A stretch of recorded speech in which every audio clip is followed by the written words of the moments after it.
Welcome back to the shop. Today we will attempt to rectify one of the very few gripes I've had so far with the FTX-1, and that has to do with whoever come up with this solution for the battery on this radio. Let's see, let's take this off carefully. Try at least. Yeah, there we go. So we have this radio and this battery, which is, well, it's not the same size, but it's big. It's really, really big. And even with this big battery, that will, according to Yeasu, last you 9 hours of HF operations. You still only get the 6 watts. I had the same thing with the 705. The built-in battery in that, or the attachable battery on that, gives you 5 watts. But with this, comparatively in size and in weight, tiny power bank and a USB trigger board, I was able to get the full 10 watts out of the 705. So today we'll attempt to do the same thing for the FTX-1 field, and see whether or not we can get the full 10 watts out of this radio without this huge, heavy, chunky battery, with only this lightweight power bank that I will carry anyway going on an activation.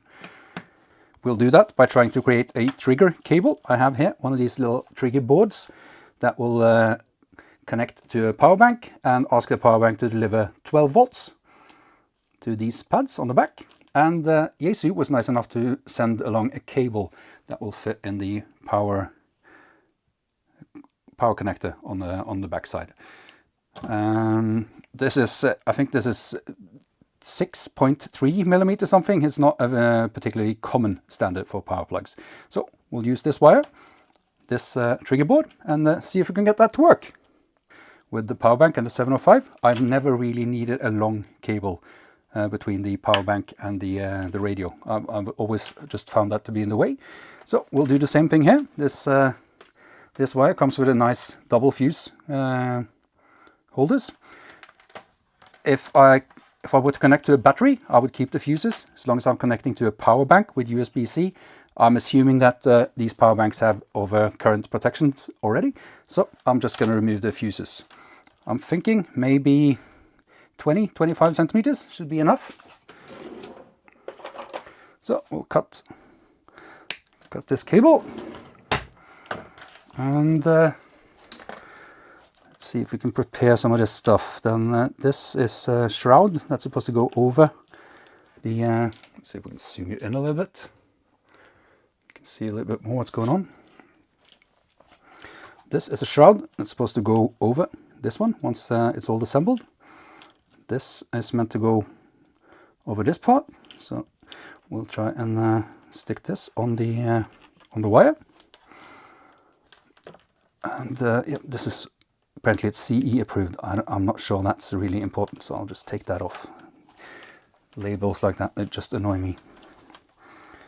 And I have to check with the manual.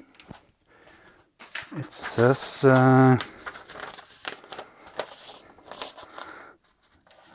this is supposed to be positive in the center, and the white and black wire is the positive polarity, it says. So one of these wires is black and white. This is this one.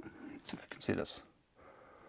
We get some swimming going on. Yeah, you see the one wire is black and white and the other one is all black. The black and white wire is the positive wire. We'll of course verify this before we hook it up, but let's assume that that's correct.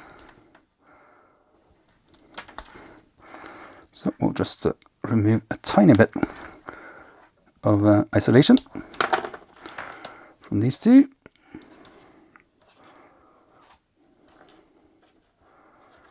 And see if we can place this so you can see what I'm doing. Should be close enough.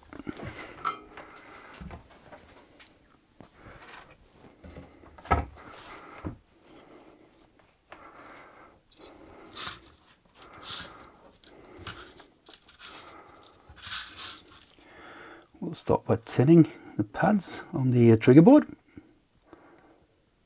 It's going to make it easier to fasten the wires.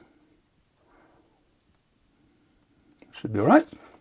And we'll tin the exposed wires on the cable. And often when you do that, they will shrink back a little bit. So if necessary, we can also cut them so they're not too long for soldering onto the trigger board. Let's see. Now I think that's a perfect perfect length. And let's see, the black and white is supposed to be the positive, so we'll try and attach that to the thing that says plus. Normally here I find that the first one is the simpler, and the second connection is going to be a little bit harder.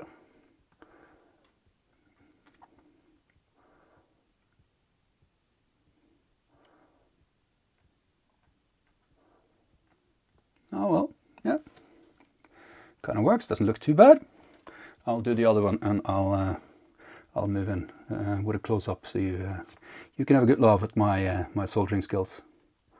Ooh, burnt finger.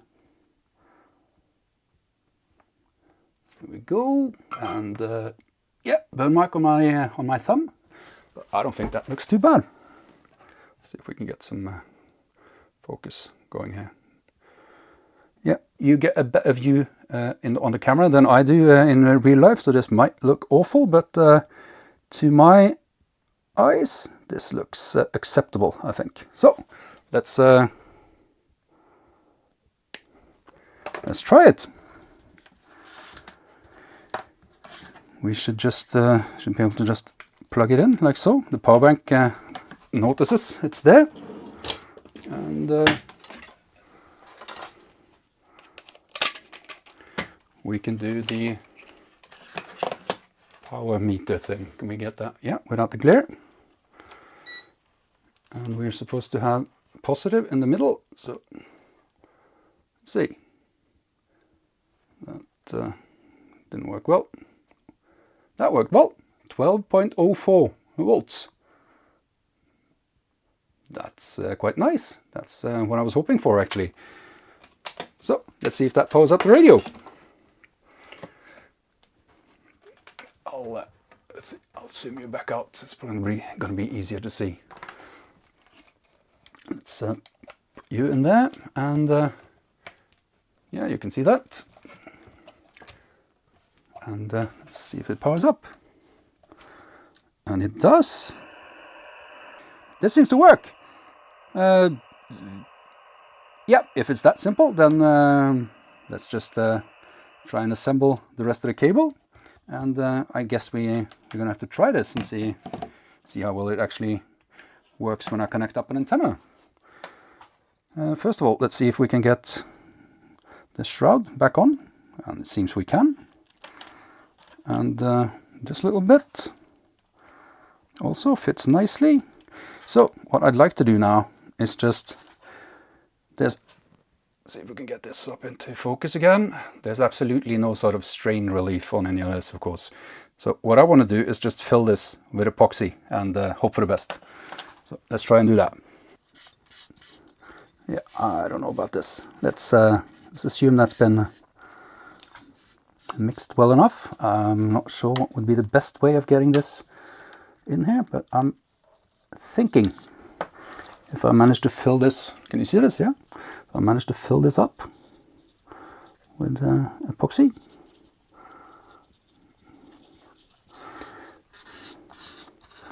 then it may be that will just find its way onto the wires and close that up nicely, let's hope. So, and a quick piece of paper here to remove the excess epoxy that I always manage to spill.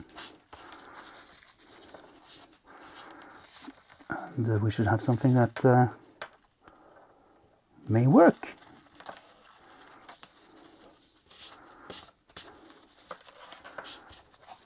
Yep. I'll I'll test this. I'm going on the summits, the Norwegian Summits on the Air Association's getaway this weekend. I will be sure to try this. If I post this video, that means this cable worked. If it didn't work, I'll just throw the video away. So you can consider the fact that you're seeing this video confirmation that this wire actually worked the way it's supposed to. With that, I don't think there's anything more to say. I'd encourage you to subscribe and give me a like, and also maybe give me a comment if you have any idea of how I could have done this differently, or other ways of powering the radio, or any other comment on what you saw today. Until next time, thank you so much for watching.